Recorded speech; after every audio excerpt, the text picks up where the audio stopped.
سمجھیں ہر ایک چیز کو در حقیقت، دے دے الہی وہ نور بصیرت۔ الحمدللہ وحدہ والصلاة والسلام علی من لا نبی بعدہ، اما بعد فاعوذ باللہ من الشیطان الرجیم، بسم اللہ الرحمن الرحیم۔ وَلَوْ تَرَىٰ إِذْ يَتَوَفَّى الَّذِينَ كَفَرُوا الْمَلَائِكَةُ يَضْرِبُونَ وُجُوهَهُمْ وَأَدْبَارَهُمْ وَذُوقُوا عَذَابَ الْحَرِيقِ۔ محترم ناظرین، السلام علیکم ورحمۃ اللہ۔ اس موضوع کے ساتھ کہ برزخی زندگی میں نیک لوگوں کے لیے انعامات ہیں اور برے لوگوں کے لیے سزائیں ہیں، مرنے کے بعد قبروں سے اٹھنے تک کی جو زندگی ہے وہ برزخی زندگی ہے، اور اس کے حالات ہماری عقل سے ماوراء ہیں۔ ہم اس دنیا کے پیچھے اس طرح لگے ہوئے ہیں کہ ہم نے اپنی موت کو بھلا دیا ہے۔ بوقت مرگ ہی مومن بندے کے لیے انعامات کا سلسلہ شروع ہو جاتا ہے، اور برے بندے کو عذاب دینے کا عمل شروع ہو جاتا ہے۔ قرآن کریم میں اللہ تعالیٰ فرماتے ہیں، جب برے لوگوں کی موت آتی ہے اس کے حوالے سے، وَلَوْ تَرَىٰ إِذْ يَتَوَفَّى الَّذِينَ كَفَرُوا الْمَلَائِكَةُ يَضْرِبُونَ وُجُوهَهُمْ وَأَدْبَارَهُمْ۔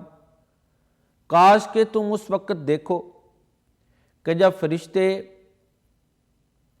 کافر لوگوں کو فوت کرتے ہیں تو ان کے چہروں اور ان کی پیٹھوں پہ مارتے ہیں۔ ایک اور مقام پر قرآن کریم میں آتا ہے، وَلَوْ تَرَىٰ إِذِ الظَّالِمُونَ فِي غَمَرَاتِ الْمَوْتِ۔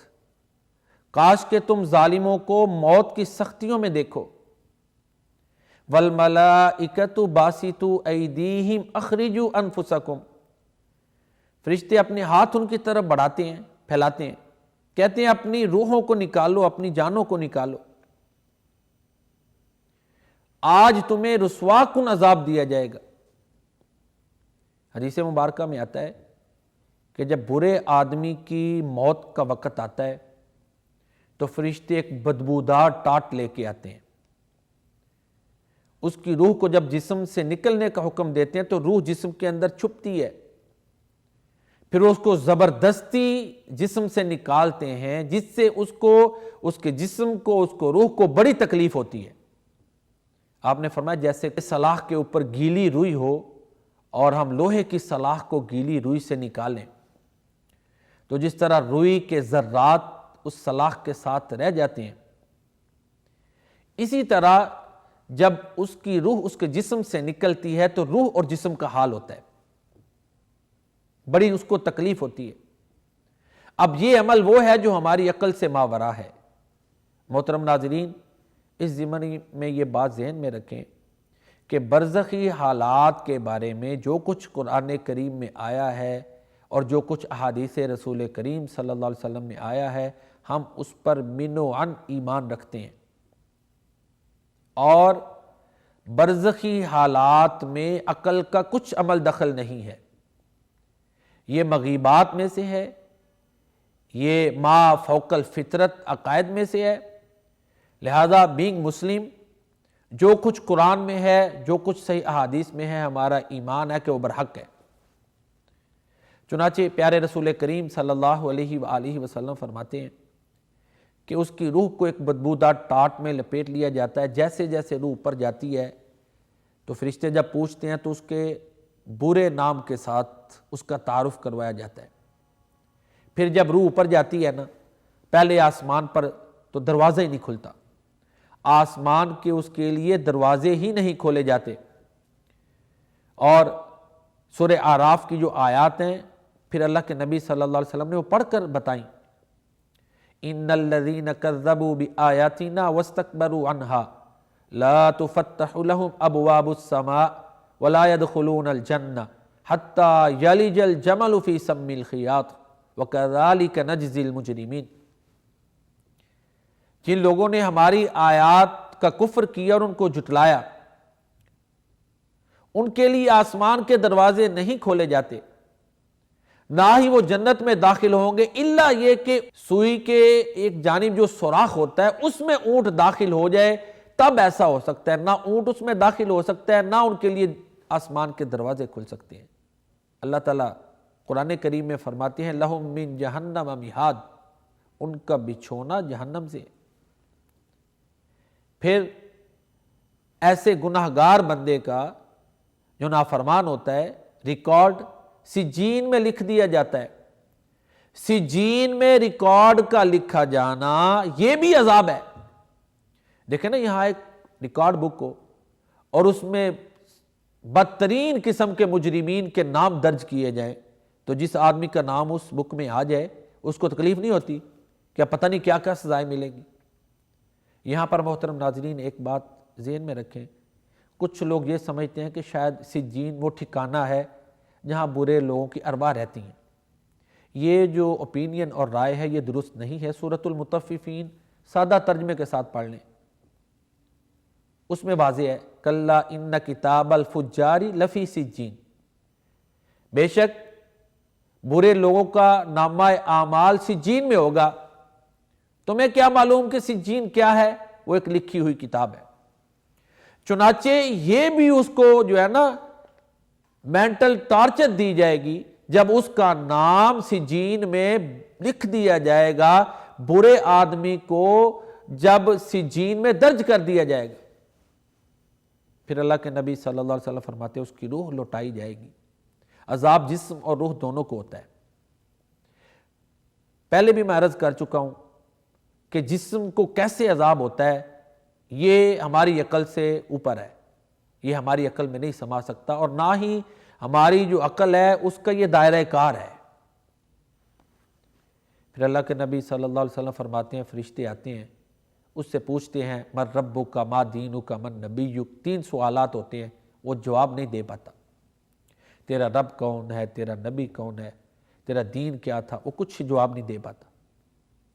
پھر اللہ کے نبی صلی اللہ علیہ وسلم فرماتے ہیں فَأَفْرِشُوهُ مِنَ النَّارِ، اس کا بچھونا آگ کا ہوتا ہے۔ وَأَلْبِسُوهُ مِنَ النَّارِ، اللہ فرشتوں کو کہتے ہیں اس کو آگ کا لباس پہنا دو۔ وَافْتَحُوا لَهُ بَابًا مِنَ النَّارِ، اس کے لیے آگ کا دروازہ کھول دو۔ لَيَضِيقُ عَلَيْهِ قَبْرُهُ حَتَّى تَخْتَلِفَ فِيهِ أَضْلَاعُهُ، اس کی قبر اس قدر تنگ کر دی جاتی ہے کہ اس کی ہڈیاں جیسے ہی 2 انگلیاں آپس میں مل گئی ایسے مل جاتی ہیں۔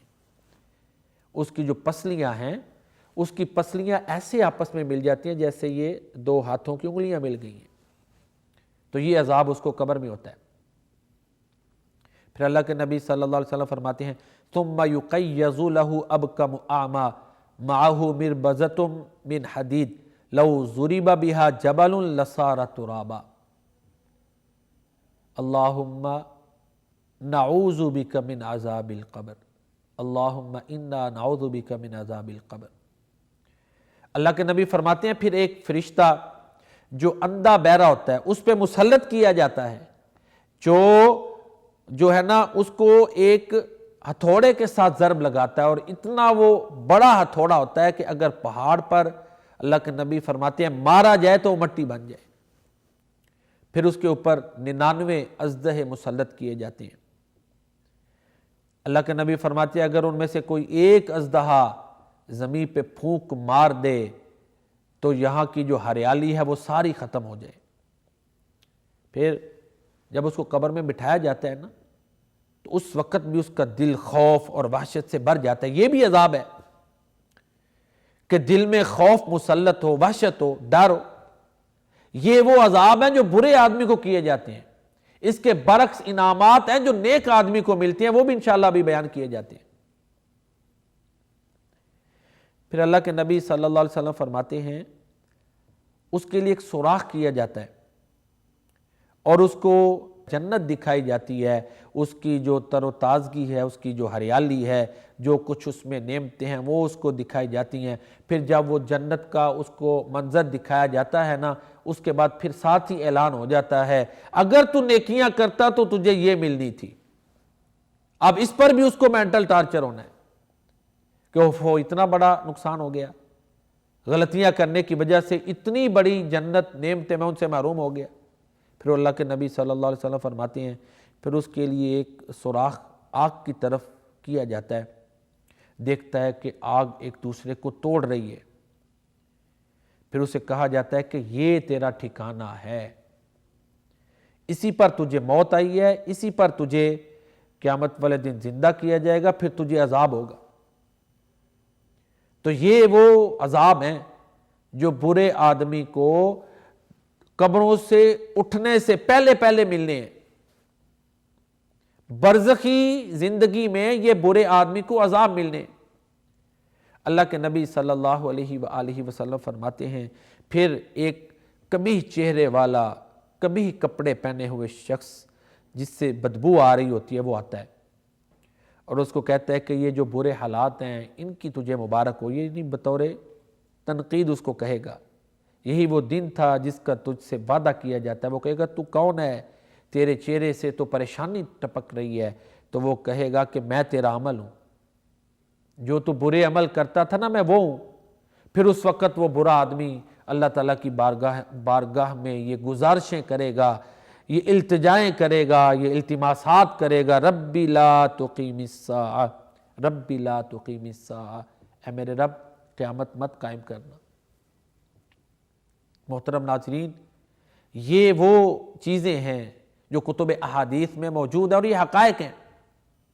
اس کے برعکس جب نیک آدمی اس دنیا سے جاتا ہے تو اللہ کے نبی صلی اللہ علیہ وسلم فرماتے ہیں تتنزل علیہم الملائکہ، فرشتے آتے ہیں نورانی چہرے والے، جنت کا کفن لے کے، سفید کفن، خوشبودار، کستوری سے عمدہ خوشبو ہوتی ہے، وہ آتے ہیں اور جب نیک آدمی کی روح کو وہ حکم دیتے ہیں کہ جسم سے نکل، اور بڑے ادب سے پاکیزہ روح جسم سے نکل، تو وہ نکلتی ہے جسم سے۔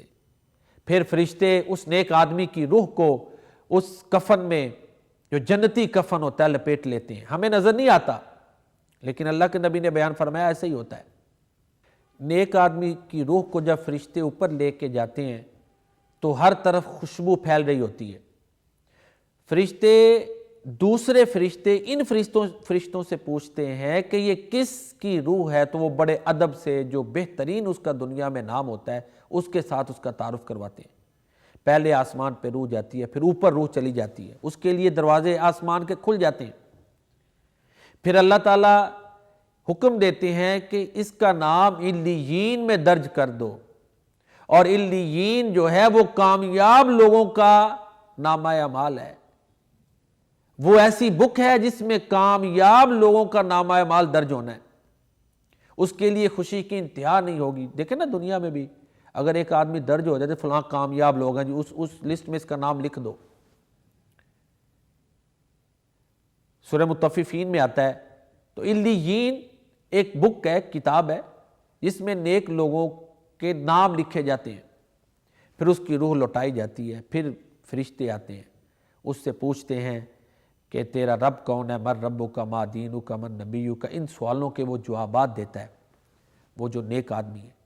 پھر اس کی قبر حد نگاہ تک وسیع ہو جاتی ہے، جنت کی طرف سے کھڑکی اس کے لیے کھل جاتی ہے، اس کو بشارتیں ملتی ہیں۔ تو پھر یعنی جو انعامات ہیں کہ قیامت تلک اس کو کہا تو سو جا جیسے دلہن سوتی ہے، یہ انعامات نیک آدمی کو قبر میں ملتے ہیں۔ تو اب انسان کے اپنے اختیار میں ہے کہ اس نے کس صف میں جانا ہے۔ اگر عمل اچھے کرے گا تو ظاہر ہے اس کے لیے موت کے بعد والے حالات خوشکن ہیں، اور اگر برے عمل کرے گا تو موت کے بعد اس کے لیے پریشانی ہی پریشانی ہے۔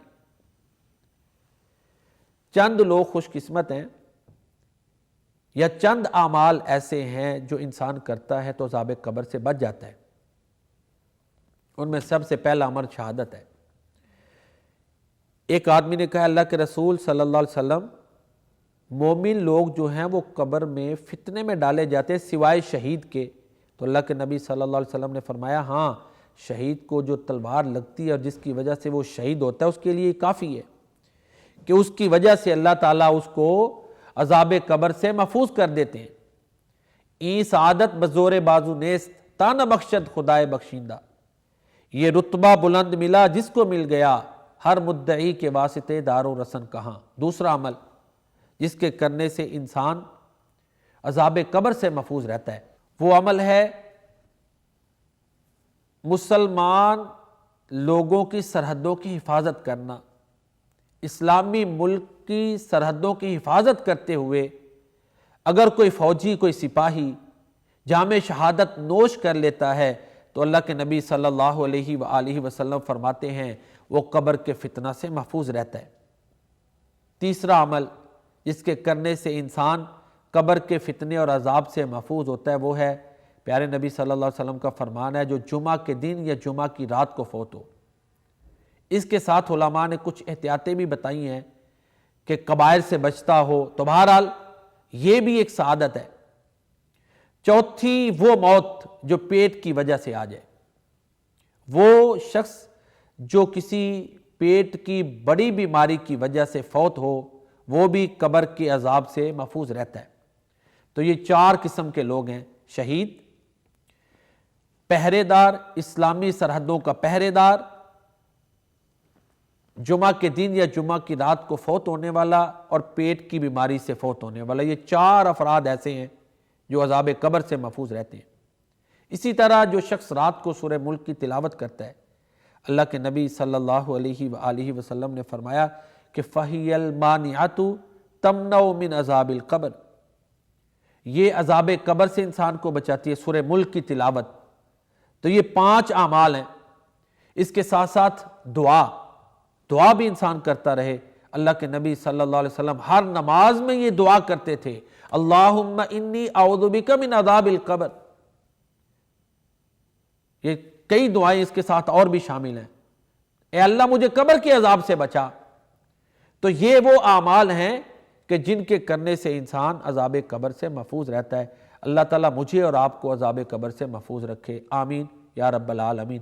کچھ اعمال ایسے ہیں کہ جن کے کرنے سے انسان کو قبر میں عذاب ہوتا ہے، ان کی بھی نشاندہی ہونی چاہیے نا، تاکہ انسان ان سے بچ سکے۔ ایک حدیث میں آتا ہے پیارے نبی کریم صلی اللہ علیہ وآلہ وسلم 2 قبروں کے پاس سے گزرے، آپ نے فرمایا انہما یعذبان وما یعذبان فی کبیر، ثم قال اما احدہما فکان یسعى بالنمیمہ واما الاخر فکان لا یستر من البول۔ ان دونوں کو کسی بڑی وجہ سے عذاب نہیں ہو رہا کہ لوگ ان گناہوں کو بڑا نہیں سمجھتے۔ وہ 2 کیا گناہ ہے؟ آپ نے فرمایا ایک چغلی کے ساتھ چلتا تھا اور دوسرا پیشاب سے بچتا نہیں تھا۔ تو چغلی کرنا یہ اتنا بڑا جرم ہے جو عذاب قبر کا موجب بنتا ہے۔ اسی طرح طہارت کا اگر کوئی بندہ خیال نہیں رکھتا تو وہ بھی عذاب قبر سے دوچار ہو سکتا ہے۔ چغلی کی مذمت کرتے ہوئے اللہ کے نبی صلی اللہ علیہ وسلم نے فرمایا لا يدخل الجنت نمام، چغل خور جنت میں داخل نہیں ہوگا۔ اسی طرح ایک اور جرم ہے جس کی وجہ سے انسان عذاب قبر سے دوچار ہو سکتا ہے، اور وہ جرم غلول ہے۔ حکومتی مال میں خرد برد کرنا، یا عوام الناس نے کسی کو کوئی امانت دی اس میں جو خرد برد کرتا ہے، یہ بہت بڑا جرم ہے۔ آج ہم دیکھتے ہیں اپنے ملک میں کہ اس کے حوالے سے جو ہے نا وہ بڑی باتیں ہوتی ہیں اور الزام تراشیاں بھی ہوتی ہیں۔ تو یہ بہت بڑا جرم ہے۔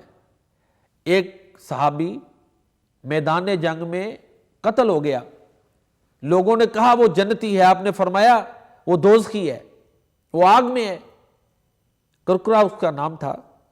تو صحابہ کرام نے جا کر دیکھا تو اس شخص پر غلول کردہ ایک چادر یا جبہ پایا، اور صحابہ کرام کو سمجھ آ گئی کہ اس کا جرم یہ ہے کہ اس نے عوام الناس کے مال میں سے ایک جبہ چرا لیا تھا۔ تو ایک صحابی اگر میدان جنگ میں تو وہ یہ غلطی کرتا ہے تو اس کا یہ عالم ہے، تو عام مسلمان کا کیا ہے؟ یہ بہت بڑی ذمہ داری ہوتی ہے کہ کوئی بھی ایسی امانت اگر کسی آدمی کو لوگ سونپ دیں تو وہ ذہن میں رکھے کہ اس کی چھوٹی سی غلطی اس کی آخرت کو تباہ و برباد کر سکتی ہے۔ وَمَن يَغْلُلْ يَأْتِ بِمَا غَلَّ يَوْمَ الْقِيَامَةِ، قیامت کے دن جس نے جو کوئی غلول کیا ہوگا، چوری کی ہوگی، بیت المال میں سے یا عوامی مال میں سے قیامت والے دن اس کو لے کر آئے گا اور لوگ دیکھیں گے، اٹھا کر لائے گا۔ اور اس کی مذمت میں پیارے نبی صلی اللہ علیہ وسلم کے بڑے فرامین ہیں، بڑے ارشادات ہیں جس میں آپ نے اس کی بڑی مذمت فرمائی ہے۔ ایک حدیث میں آتا ہے، رسول اللہ صلی اللہ علیہ وآلہ وسلم فرماتے ہیں، من فارق روحہ جسدہ وہو بریء من ثلاث دخل الجنہ الکبر والغلول والدین۔ جو آدمی اس حالت میں فوت ہوا، اس کی روح اس کے جسم سے اس حالت میں نکلی کہ وہ 3 چیزوں سے پاک اور بری ہے، آپ فرماتے ہیں وہ جنت میں داخل ہوگا۔ وہ 3 چیزیں کیا ہیں؟ کبر، تکبر، غلول، بددیانتی اور قرض۔ یہ 3 خامیوں سے جو پاک ہوگا، آپ فرماتے ہیں وہ جنتی ہے۔ محترم ناظرین، یہ وہ چند غلطیاں تھیں کہ جن کی بنیاد پر انسان قبر میں عذاب سے دوچار ہوتا ہے۔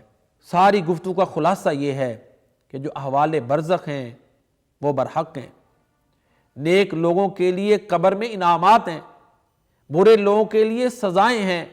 تو ہمیں یہ چاہیے کہ ہم اس دنیا کے پیچھے ہی نہ لگ جائیں اور اپنی قبر کو بھلا دیں، دنیا کو ہی سب کچھ سمجھ لیں۔ جس طرح کہ اللہ تعالیٰ قرآن کریم میں فرماتے ہیں، لا یغرنک تقلب الذین کفروا فی البلاد، کافروں کا شہروں میں یوں پھرنا، خوش و خرم رہنا تمہیں دھوکے میں نہ ڈال دے کہ تم اپنی آخرت کو بھلا دو، ایسے نہیں کرنا۔ تو احوال قبر ایک حقیقت ہے، ایک مسلمان کا ان پر ایمان ہے، اس لیے اس لحاظ سے انسان کو عمل کرنے چاہیے تاکہ جہاں دنیا اس کی بہتر ہو، اس کی اللہ تعالیٰ آخرت بھی بہتر کرے۔ اللہ تعالیٰ مجھے اور آپ کو دنیا اور آخرت میں حسنہ، خیر اور بھلائیاں عطا فرمائے۔ اللہ تعالیٰ ہم سب کو ہر قسم کے فتنے اور ہر قسم کی آزمائش سے محفوظ رکھے۔ جملہ معاملات میں اللہ تعالیٰ ہمارا حامی و ناصر ہو، آمین یا رب العالمین۔ وما علینا الا البلاغ المبین۔